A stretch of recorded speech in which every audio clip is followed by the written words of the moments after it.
Yang terhormat bapak-bapak, ibu-ibu, salam Pancasila.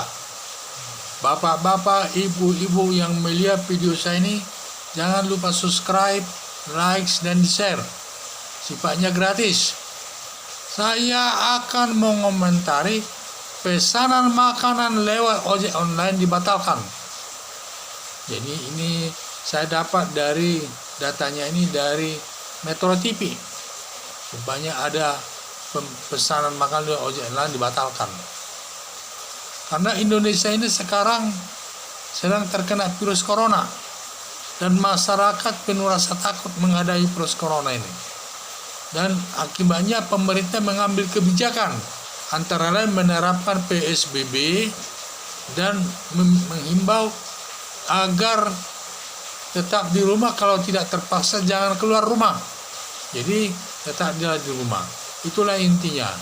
Dan juga akibat PSBB ini termasuk ojek online menurun penghasilannya karena tidak ada penumpang di jalan, semua ada di rumah.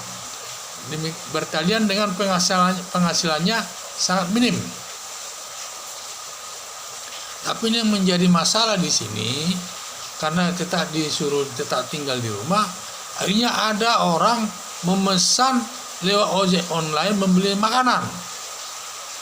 Ternyata ojek online setelah makanan itu diserahkan ke alamatnya, dia tidak menerima, membatalkannya. Akhirnya tukang ojek online mangkal lah ya.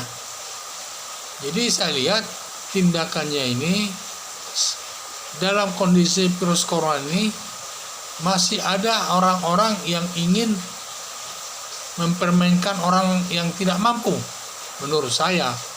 Jadi dia membatalkan pesanannya itu merupakan perbuatan penghinaan itu menurut saya. Jadi merupakan penghinaan. Jadi masih sempat-sempatnya dalam kondisi virus corona itu dalam kesulitan mencari uang, masih sempat-sempatnya mempermainkan ojek online atau menghina ojek online. Padahal tukang ojek online ini sifatnya dia miskin itu, ekonomi rendah, dan juga sekarang ini lagi sulit cari uang. Apalagi makanan yang dibelinya itu pertama-tama uangnya dulu yang digunakan, ternyata ditolak, dibatalkan, sehingga dia mengalami kerugian, rugi membeli bahan makanannya itu, dan rugi juga bensinnya untuk mengantar itu ke tempat tujuannya. Jadi inilah saya hanya melihat si pemesan ini tidak ada etiket baiknya dalam melihat orang tidak punya. Sebaiknya polisi segera polisi kan sudah melihat data kejadian ini dalam Metro TV. Seharusnya polisi melacak, mencarinya dan menangkapnya. Karena apa? Data-datanya gampang, tinggal mencari ojek online itu, teman yang bicara itu kan ada data-datanya di sana. Jadi gampang untuk dilacaknya dan ditangkapnya agar tidak menghina masyarakat lain yang ekonominya lemah. Jadi supaya orang lain juga mengetahuinya dan tidak memperlakukan hal yang tidak baik kepada masyarakat kecil.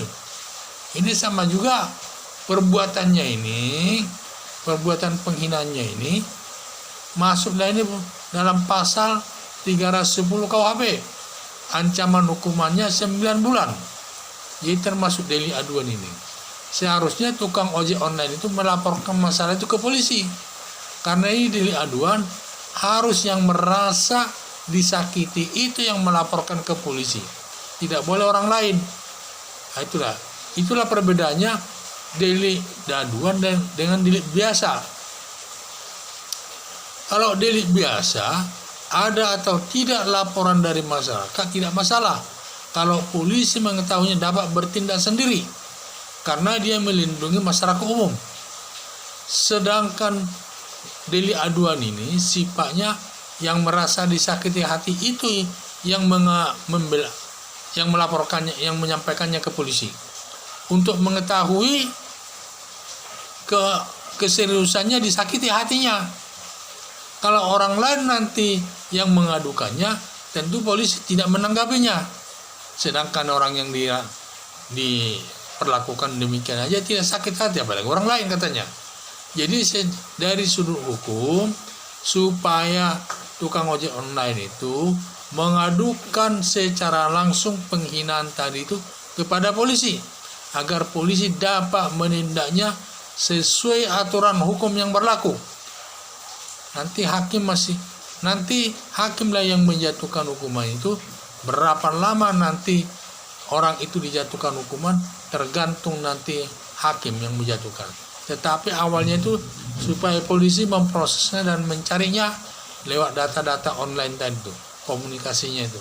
Jadi di sini pentingnya penegak hukum itu, kepolisian itu supaya mencarinya, dan nanti setelah dicari disampaikan di lapang, disampaikan sampai ke pengadilan, dan pengadilan nanti yang menjatuhkan hukuman itu mengenai besar ringannya hukumannya itu sesuai dengan perbuatannya.